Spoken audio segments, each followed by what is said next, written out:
అందరికీ నమస్కారం. Welcome to main in one channel. ఈరోజు మనం భౌమ ప్రదోష వ్రతం గురించి తెలుసుకుందాం. ఈరోజు శివుణ్ణి ఆరాధిస్తే సకల కోరికలు నెరవేరుతాయి. అదే భక్తి శ్రద్ధలతో మనం ఈ కథ విందాం. దానికన్నా ముందు ప్రదోషం అంటే ఏంటి, ప్రదోష వ్రతం అంటే ఏంటి, దానికి ఉన్న కథ ఏంటి అన్ని డీటెయిల్గా తెలుసుకుందాం. ప్రదోష కాలం అంటే ఏంటి, ఏం చేయాలి? శివ పూజలో ప్రదోష కాలానికి ఉన్న ప్రాముఖ్యత అంతా ఇంత కాదు. ఇంతకీ ఈ ప్రదోష కాలం అంటే ఏంటి, ఆ సమయంలో ఏం చేస్తే ఆ పరమశివుడి అనుగ్రహం కలుగుతుందో తెలుసుకుందాం. ఫలానా సమయం ప్రదోషకాలం అని చెప్పేందుకు స్పష్టమైన నిబంధనలు లేవు. వేరువేరు ప్రాంతాలను బట్టి, సాంప్రదాయాలని బట్టి ఈ కాలాన్ని నిర్వహిస్తూ ఉంటారు. కొంతమంది సూర్యాస్తమం తర్వాత 2 గంటలు 24 నిమిషాల ప్రదోషకాలం పేరుంటుంది. మరికొందరు సూర్యాస్తమానికి ముందు 24 నిమిషాలు, తర్వాత 24 నిమిషాలు ప్రదోషకాలం అని భావిస్తారు. మరో లెక్క ప్రకారం సూర్యాస్తమం ముందు గంట సేపు, తర్వాత గంట సేపు ప్రదోషం అని అంటారు. వీటిలోని దేన్ని పాటించాలన్న సందేహం అవసరం లేదు. ఎందుకంటే వీటన్నిటిలోనూ సూర్యాస్తమం అనే కీలకం కాబట్టి ఆ సమయాన్ని ప్రదోషంగా భావిస్తారు ప్రజలు.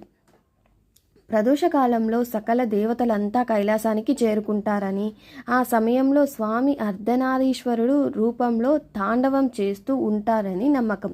ఇది ప్రమద గణాలను లోకాలను చుట్టే సమయం కాబట్టి ప్రదోషకాలంగా భావిస్తారు. ఈ సమయంలో గనక ఈశ్వరుని సేవిస్తే ఆయన అనుగ్రహం తప్పక లభిస్తుందని పెద్దల మాట. ఇందుకు స్త్రీ పురుషుల భేదం లేదు, కులాలు మతాలు అనే భేదం కూడా ఎప్పుడూ పుట్టలేదు. ఎవరైనా సరే ఈ సమయంలో పూజ గదిలో స్వామి ముందు కూర్చొని ఆయనకు ఇష్టమైన రుద్రం చదువుకుంటే విశేషమైన ఫలితం ఉంటుంది. ఒకవేళ రుద్రం నేర్చుకోని పక్షంలో అందుకు ఉన్న సమయం శివ పంచాక్షరి వంటి స్తోత్రాలు లేదా మహామృత్యుంజయ మంత్రాన్ని వంటి చదువుకున్న స్వామి అనుగ్రహం లభిస్తుంది. రోజు ప్రదోషకాలంలో నిష్టగా శివారాధన చేసే ఇంట్లో దరిద్రం ఉండదని, అనారోగ్యంగా ఉండరని ఒక నమ్మకం. ఈ సమయంలో అర్ధనారీశ్వరుడు స్తోత్రం కనుక చదువుకుంటే ఆ అమ్మవారి అనుగ్రహం కూడా లభిస్తుంది. కుటుంబ కలహాలు అలాంటివి ఏవి ఉండవు అని పెద్దలు చెప్తుంటారు. శివుడి ఆజ్ఞ లేనిదే చీమైన కుట్టదు అనే సామెత వినే ఉంటారు కదా. అలాంటి లయాకారుడైన పరమశివుడి అనుగ్రహాన్ని సాధించేందుకు ప్రదోషకాలం పూజ ఒక అద్భుతమైన అవకాశం. ఈ సమయంలో సకల శాస్త్ర పారంగతుడు అయిన నందీశ్వరుని పూజిస్తే ఆయన అనుగ్రహంతో చదువులోనూ కళలోనూ రాణిస్తారని చెబుతుంటారు. ప్రదోషం వచ్చే రోజు తిథిని బట్టి రకరకాల పేర్లు ఉన్నాయి. రోజు వచ్చే ప్రదోషాన్ని నిత్య ప్రదోషం అని, త్రయోదశి రోజు వచ్చే ప్రదోషాన్ని మహాప్రదోషం అని, ఆ త్రయోదశి ఆదివారం వస్తే రవి ప్రదోషం అని, ఇలా వేరు ఆచారాలను బట్టి ప్రత్యేక విధులు ఉన్నాయి. వీటన్నింటినీ పాటించడం సాధ్యం కాకపోయినా ప్రతిరోజు ఆ ప్రదోషకాలంలో ఆ శివుణ్ణి తలుచుకుని ఆయన ముందు ఒక దీపాన్ని వెలిగించి అనుగ్రహించమంటూ ఓ ఇష్టమైన స్తోత్రం కానీ మంత్రం కానీ జపిస్తే తప్పకుండా స్వామి కరుణతో వీక్షిస్తారు. ప్రదోషం అంటేనే పాపాలను తొలగించేది అని అర్థం అన్నమాట. ప్రదోషకాలంలో చేసే పూజతో చేసిన పాపాలన్నీ నశించిపోవడమే కాదు, మనసులోని కోరికలు సిద్ధిస్తాయని, సుఖశాంతులు కలిగిస్తాయని నమ్మకం. ఇప్పుడు శివుడి ప్రదోష వ్రతం గురించి తెలుసుకుందాం. శివుణ్ణి ఆరాధించేందుకు అత్యంత పవిత్రమైన రోజుగా ప్రదోష వ్రతాన్ని పరిగణిస్తారు. ఆ రోజు శివపార్వతుల్ని పూజించడం వల్ల కోరిన కోరికలు నెరవేరుతాయని నమ్ముతారు. ప్రదోష వ్రతాన్ని త్రయోదశి తిథిలో శుక్లపక్ష త్రయోదశి, కృష్ణపక్ష త్రయోదశి రెండిట్లోనూ పాటిస్తారు. సూర్యాస్తమం తర్వాత సమయంలో ప్రదోష వ్రతాన్ని ఆచరించడానికి ఉత్తమమైన సమయంగా సూచించబడుతుంది. ప్రదోష వ్రతం సోమవారం నాడు వస్తే దాన్ని సోమ ప్రదోష వ్రతం అంటారు. మంగళవారం నాడు వస్తే భౌమ ప్రదోష వ్రతం అంటారు. శనివారం వస్తే శని ప్రదోష వ్రతం అని, ఆదివారం వస్తే రవి ప్రదోష వ్రతం అని పిలుస్తారు. ప్రదోష వ్రతం మహాదేవుడు శివుడికి అంకితం చేయబడినది. ఈ రోజున శివపార్వతులను పూజిస్తారు. ఇలా చేయడం వల్ల సుఖ సంతోషాలతో జీవితాంతం సంతోషంగా ఉంటారని నమ్ముతారు. ఈరోజు హనుమంతుడిని కూడా పూజిస్తారు. పూజా విధి: ఉదయం తెల్లవారుజామునే నిద్రలేచి స్నానం ఆచరించి శుభ్రమైన దుస్తులను ధరించాలి. శివపార్వతులను పూజించాలి. ఉపవాసం ఉంటే చాలా మంచిది. సాయంత్రం వేళ కూడా ఇంట్లోనే పూజా గదిలో దీపం వెలిగించాలి.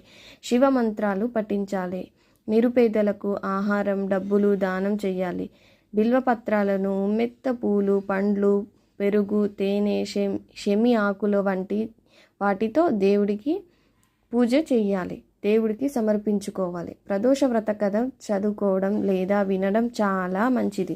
ఆ తర్వాత నెయ్యి దీపం వెలిగించి శివుడిని భక్తి శ్రద్ధలతో హారతి ఇవ్వాలి.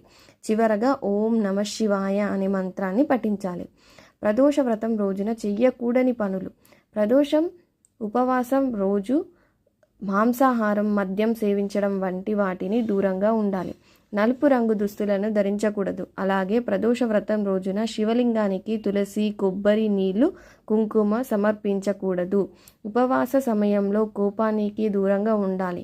ఎవ్వరిని అనుమానించకూడదు. మనసు మెత్తంగా దేవుడి మీద లగ్నం చేసి శివనామ స్మరణ చేసుకోవాలి. మనసు మొత్తం దేవుడిపైనే లగ్నం చేయాలి. ప్రదోష వ్రత కథ. పురాణాల ప్రకారం ఒక నగరంలో బ్రాహ్మణ స్త్రీ ఉండేది.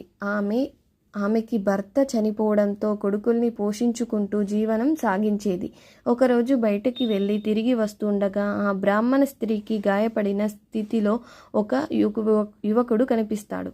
ఆమె దయతో తన ఇంటికి తీసుకొని వచ్చి సపర్యాలు చేసి తర్వాత ఆ కుర్రాడిని విదర్భ రాజకుమారుడని తెలుసుకుంటుంది. సైనికులు అతన్ని రాజ్యం మీద దాడి చేసి తండ్రిని బందీగా చేసుకొని రాజ్యాన్ని తమ ఆధీనంలోకి తీసుకున్నారని తెలిసింది.